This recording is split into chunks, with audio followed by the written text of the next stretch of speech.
مرض میں مبتلا تھے، تو آپ فرماتے ہیں جب میں حضور کے پاس حاضر ہوا تو آپ جس بستر پر آرام فرما تھے وہ ایک کھال کا بنا ہوا تھا اور اتنا زیادہ نرم نہیں تھا بلکہ سخت تھا کہ آپ علیہ السلام اس میں اقدس پر اس کے نشان پڑے ہوئے تھے، اور آپ نے جو تکیہ لے رکھا تھا وہ بھی کوئی اتنا زیادہ نرم نہیں تھا بلکہ بہت زیادہ سخت تھا۔ تو حضرت عمر عرض کرنے لگے، اے اللہ کے رسول آپ کیسر و کسریٰ کو دیکھیے، ان کے جو بادشاہ ہیں انہوں نے تو اتنے نرم بستر بنائے ہوئے ہیں اور اتنے عالیشان ان کے محلات ہیں، لیکن آپ ایک عام سے بستر پر آرام فرمائیں، کیا آپ کے لیے بھی کوئی اچھا سا بستر بنا دیا جائے؟ تو آپ علیہ السلام نے انہیں فرمایا، اما ترضى تكون لهم الدنيا ولكم الاخرہ، کیا تم اس بات کو پسند نہیں کرتے ہو کہ ان کے لیے دنیا کی نعمتیں ہیں اور تمہارے لیے آخرت میں جنت کے اندر نعمتیں ہیں؟ وہ دنیا میں نعمتیں حاصل کر رہے ہیں، اللہ تمہیں آخرت میں دے گا، اور جو دنیا میں نعمتوں کا حصول چاہتا ہے، دنیا میں چاہتا ہے کہ مجھے سب کچھ دے دیا جائے، تو پھر وہ دنیا کا ہی رہ جاتا ہے، آخرت میں اسے کچھ نہیں ملتا۔ اسی طرح ایک انصاری عورت جب حضرت عائشہ سے ملنے کے لیے آئی تو آپ علیہ السلام کا بستر جب دیکھا انہوں نے ایک نرم بستر بھجوا دیا۔ آپ علیہ السلام نے آ کر جب دیکھا تو کہا، اس بستر کو واپس کرو، میں اسی بستر کو پسند کرتا ہوں جس پر میں پہلے سوتا ہوں، اور میرے لیے یہی بہتر ہے، میں زیادہ نرم بستر کو پسند نہیں کرتا، کیونکہ آپ علیہ السلام زیادہ مشقت کو پسند فرماتے تھے، اور زیادہ جو سہل پسندی ہے، عیش و عشرت ہے، آپ علیہ السلام اس سے پسند نہیں فرماتے۔ کیسے انسان جو ہے اپنے رب سے زیادہ دور ہو جاتا ہے، جتنا انسان مشکل میں رہتا ہے اتنا اس کا اللہ سے جو رشتہ ہے وہ زیادہ مضبوط رہتا ہے۔ جو انسان پر نعمتوں کی فراوانی ہوتی ہے تو انسان اکثر و بیشتر اپنے رب کی یاد سے غافل ہو جاتا ہے اور اپنے اللہ کو بھول بیٹھتا ہے۔ تو حضرت عمر فرماتے ہیں، پھر میں نے حضور کے جسم اقدس کو چھوا تو کہتے ہیں فی شدت الحمى، آپ علیہ السلام سخت بخار میں مبتلا تھے، آپ کا جسم اتنا گرم تھا، تو میں نے عرض کی، اللہ کے رسول آپ کو تو اتنا سخت بخار ہے، حالانکہ آپ اللہ کے رسول ہیں۔ یعنی حضرت عمر یہ کہنا چاہتے تھے کہ آپ اللہ کے رسول ہیں، اللہ نے آپ کو ایک مرتبہ دیا ہے، پھر بھی آپ اتنے سخت بخار میں مبتلا ہیں، اور دنیا تکلیفیں جو ہیں دنیا کی وہ آپ کو آ رہی ہیں۔ تو آپ علیہ السلام فرمانے لگے، ان اشد هذه الامه بلاء نبیها، کہ اس امت میں جو سب سے زیادہ تکلیف پہنچی ہے وہ اس کے نبی کو پہنچی ہے، یعنی سب سے زیادہ تکلیف حضور فرماتے ہیں مجھے پہنچی ہے۔ کیوں؟ وجہ یہ بیان فرمائی کہ ہمیشہ اللہ رب العزت کی طرف جو تکلیف آتی ہے، جو مصیبتیں آتی ہیں، جو پریشانیاں آتی ہیں، وہ سب سے افضل بندے کو آتی ہے۔ جو اللہ کے اتنا قریب ہوتا ہے اس کی مشکلات بھی اتنی زیادہ ہوتی ہیں، اس کی پریشانیاں بھی اتنی زیادہ ہوتی ہیں۔ فرمایا میں چونکہ اللہ کے زیادہ قریب ہوں اس لیے مجھے پریشانیاں زیادہ آتی ہیں۔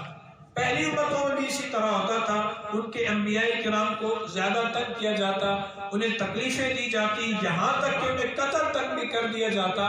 تو آپ علیہ السلام نے فرمایا ان لوگوں کو بھی زیادہ تکلیفیں پہنچائی گئی، اور اسی طرح اس امت میں آپ علیہ السلام فرماتے ہیں مجھے اسی طرح تکلیفیں پہنچائی جا رہی ہیں، اور سب سے زیادہ مجھے مشقت میں مبتلا کیے گئے۔ وجہ کیا ہے کہ آپ اللہ کے زیادہ قریب ہیں۔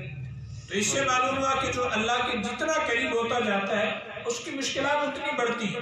آپ صحابہ کرام کی زندگیاں دیکھ لیں، ابتدا سے انتہا تک، یعنی جب انہوں نے اسلام قبول نہیں کیا تھا تو مالدار بھی تھے، ان کے پاس پیسے بھی تھے، سارا کچھ تھا، لیکن جب اسلام قبول کیا غربت بھی آ گئی، جنگیں سر پر آئیں، کفار کی دشمنی سر پر آئی، ساری چیزیں چھوڑنی پڑی۔ وجہ کیا تھی کہ جتنا اللہ کا قرب حاصل ہوا اللہ نے انہیں اتنا زیادہ آزمایا، اللہ کی قرب کی وجہ سے ان پر آزمائشیں زیادہ آئیں، لیکن وہ لوگ ثابت قدم رہے اور اسی پر ڈٹے رہے۔ غزوہ احد کے موقع پر جب کچھ صحابہ کرام کو دفن کیا جانے لگا تو کچھ صحابہ کرام کی حالت یہ تھی کہ کفن ان کے پاس پورا نہیں ہو جاتا، اگر سر پر دیتے تھے تو پاؤں ننگے ہو جاتے تھے، اور اگر پاؤں ڈالتے تو سر ننگا ہو جاتا۔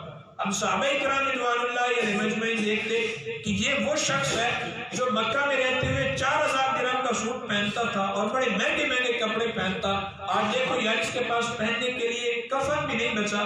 کیا وجہ تھی؟ اسلام کی خاطر ان لوگوں نے اتنی قربانیاں، اتنی مشکلات کو برداشت کیا، اتنی تکلیفوں کو برداشت کیا، لیکن اسلام کی راہ پر ڈٹے رہے، ہٹے نہیں گئے، آپ علیہ السلام کا ساتھ نہیں چھوڑا۔ اور اللہ نے قرآن مجید میں ارشاد فرمایا ام حسبتم ان تدخلوا الجنة ولما یأتکم مثل الذین خلو من قبلکم، کیا تم یہ سمجھتے ہو کہ تم ایسے ہی جنت میں داخل ہو جاؤ گے؟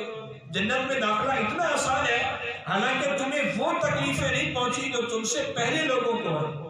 انہیں اتنی تکلیفیں پہنچی مَسَّتْهُمُ الْبَأْسَاءُ وَالضَّرَّاءُ وَزُلْزِلُوا شَدِيدًا، کہ اتنی تکلیفیں آئیں، اتنی تکلیفیں کہ انہیں جھنجھوڑ کے رکھ دیا۔ امت بھی سارے، حتیٰ کہ ان کے انبیاء کرام بھی یہ کہنے لگے متى نصر اللہ، اے اللہ تیری مدد کب آئے گی؟ ہم تو ان کے رحم و کرم پر ہو کر رہ گئے، اتنی ہم پہ تکلیفیں آ رہی ہیں، تیری مدد کب آئے گی؟ یہ اللہ سے کہنے لگے تو اللہ نے فرمایا الا ان نصر اللہ قریب، سن لو اللہ کی مدد قریب ہے، آنے والی ہے، اللہ تمہاری مدد فرمائے گا۔